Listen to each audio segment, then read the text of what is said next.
হরে কৃষ্ণ। সেই ভগবান শ্রীকৃষ্ণকে সঙ্গে নিয়ে সামান্য কিছু বলবার চেষ্টা করছি। জগতে ব্যবহারের সময় মনের গতিবিধির ওপর সদা নজর রাখো। জগতে তো তুমি সবসময় আছো, আর মন তো চলছেই। যাতে তোমার মন কোথায় আছে তোমার খেয়াল থাকে। কারণ সাধক হতে গেলে মন কোথায় আটকে আছে, কিসের চিন্তায় আছে, এই ব্যাপারে জাগৃত থাকতেই হবে।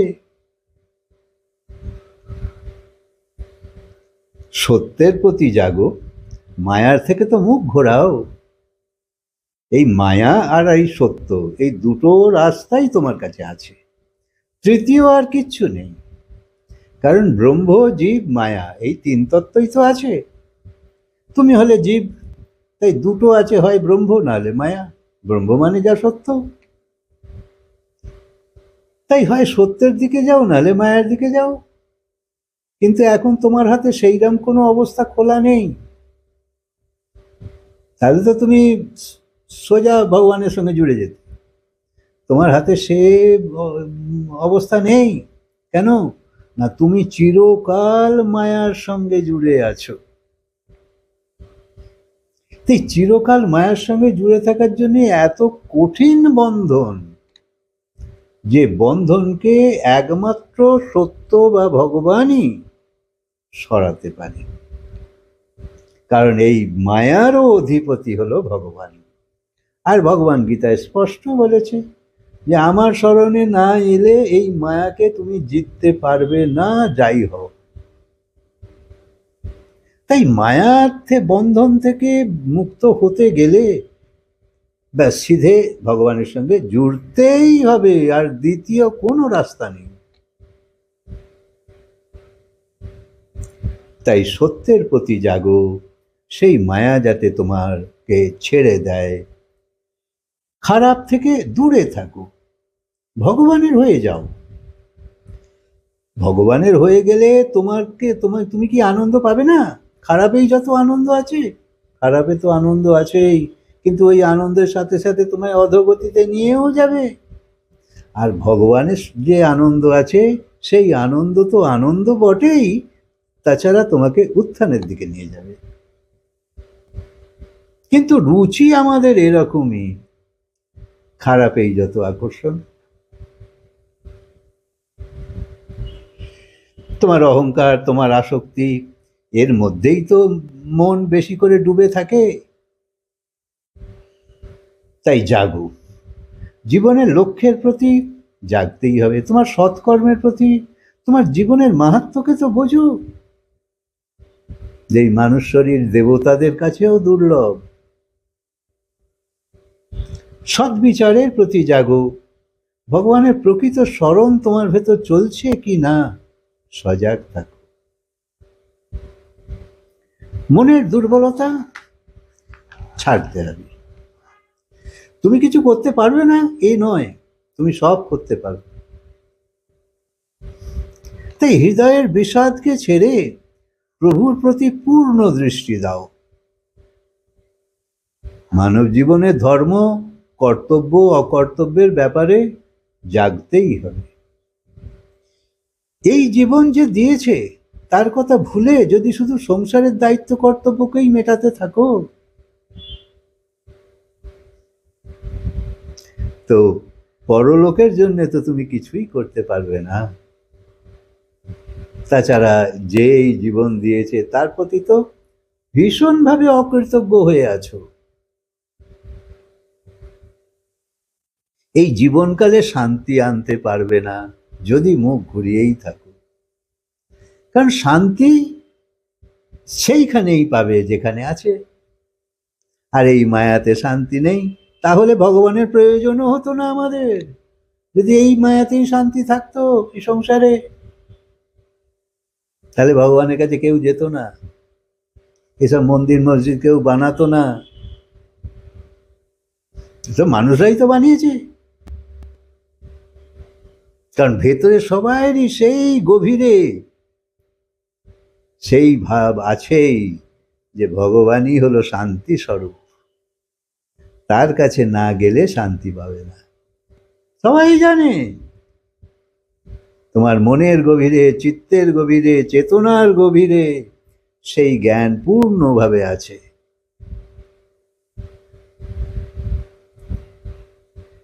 তাই জীবনের সর্বোচ্চ কর্তব্য, সেই পরম কর্তব্য হলো ভগবানের প্রতি জাগৃত হওয়া।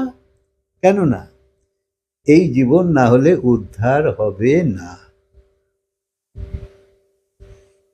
তাই গোপীদের মতো শুধু পরমাত্মাকে ধরে থাকো। দেখো, সংসার তো অনেক দিক থেকেই আকর্ষক, প্রয়োজন, সুন্দর, কিন্তু তা সত্ত্বেও স্বপ্ন তো বটেই। স্বপ্ন মানে কি?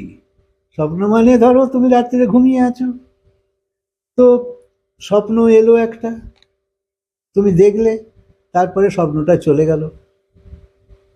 অর্থাৎ আগে ছিল না, হঠাৎ এলো, তারপর চলেও গেল। এও ঠিক তাই, স্বপ্নের মতন। যত কিছুই তোমার থাকুক না কেন, কিছুই তোমার থাকে না। শুরুতে ছিল না, খালি হাতেই তো এসেছি, তখন ছিল না, তারপর এসেছে, তারপর সব ছেড়ে চলে যাবে। তাই যখন চোখ খুলে যাবে, জেগে যাবে, তখন ভ্রমও চলে যাবে। তাই বুঝতে হবে যে এত সাধু মহাপুরুষ সব চতুর্দিকে আমরা দেখতে পাই, এরা তো এই বিচার নিয়েই আছে। এরা তো কোনো অন্য গ্রহ থেকে আসেনি।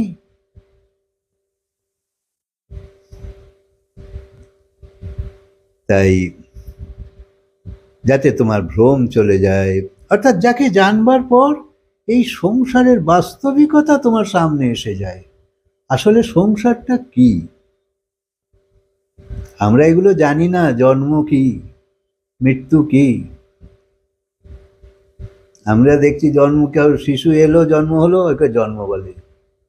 এলো কোথা থেকে, ছিল কোথায়, কেনই বা এলো?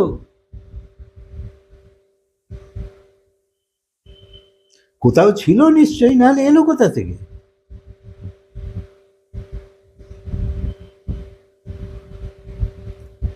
তাই তাকে জানবার প্রয়াসই হলো তোমার মুক্তির উপায়। বাল্যকালকে এখন তো স্বপ্ন মনে হয়, এসেছিল, চলেও গেছে। যা এসেছিল তা সবই যায়। যৌবন এসেছিল, চলে গেছে। এ তো সংসার, অনেক কিছুই স্বপ্নের মতন এসেছিল, চলে গেছে।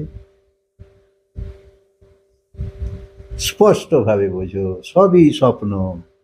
কত কিছুই পেয়েছিলে, জীবন চলে গেছে। শুয়ে শুয়ে তো স্বপ্নকে সত্যই লাগে, কিন্তু যে জেগে যাবে সেই বুঝতে পারে আসল ব্যাপারটা কি।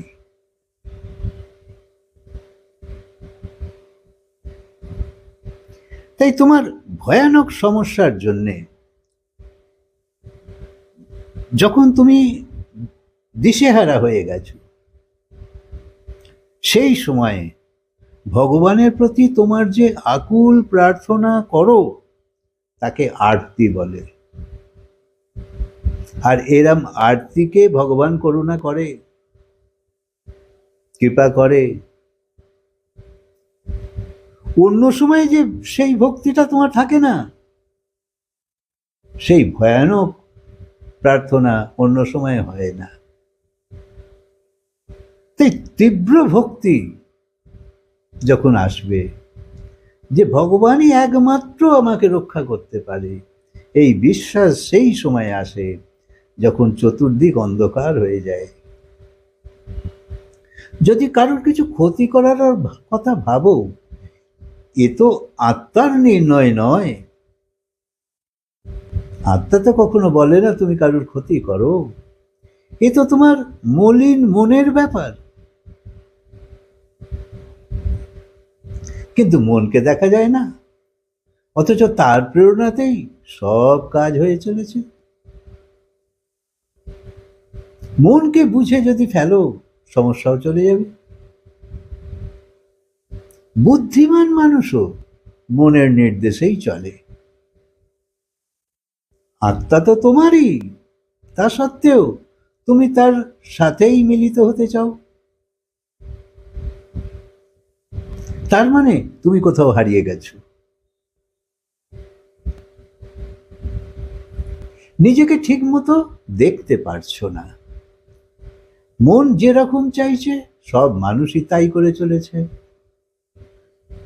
মনের শক্তি এত বেশি যে বড় বড় তপস্বীরাও একে এড়িয়ে যেতে পারে না। মনের ধর্মের বশেই তো তুমি বাইরে বাইরে ঘুরে বেড়াচ্ছ।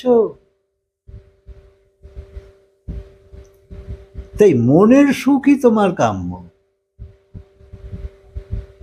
তাই মনের ইশারায় দৌড়চ্ছ। মন তো জড় জিনিস। মন তোমাকে অন্তর্মুখী হতে দিচ্ছে না। পাপ পুণ্য সব কর্মই তো মন করায়। তাই ভালো বা মন্দ সব সংকল্পের মধ্যে মনের স্থানই তো প্রধান।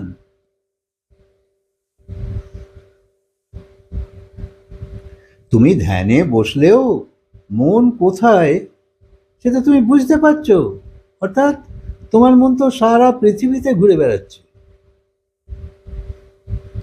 সমস্ত সংসারের জিনিসের বিষয়েতে তোমার মন চক্কর খাচ্ছেই, আচ্ছা তুমি বসেছো ধ্যানে, অন্যরা ভাবছে তুমি ধ্যান করছো, কিন্তু তোমার মন কই? তাই এই ধ্যানের ফল তো কিছু ফল হয় না, কিন্তু তুমি ভাবছো অনেক ফল হচ্ছে, আমি ধ্যান করছিলাম। তাই নিজেই নিজে ঠকে যাচ্ছ, খেয়াল নেই। তোমার শত্রু তো কেউ নয়, তোমার মনই তোমার পরম শত্রু। আর এই মন যখন তোমার মিত্র হয়ে যাবে, বেড়া পার হয়ে যাবে।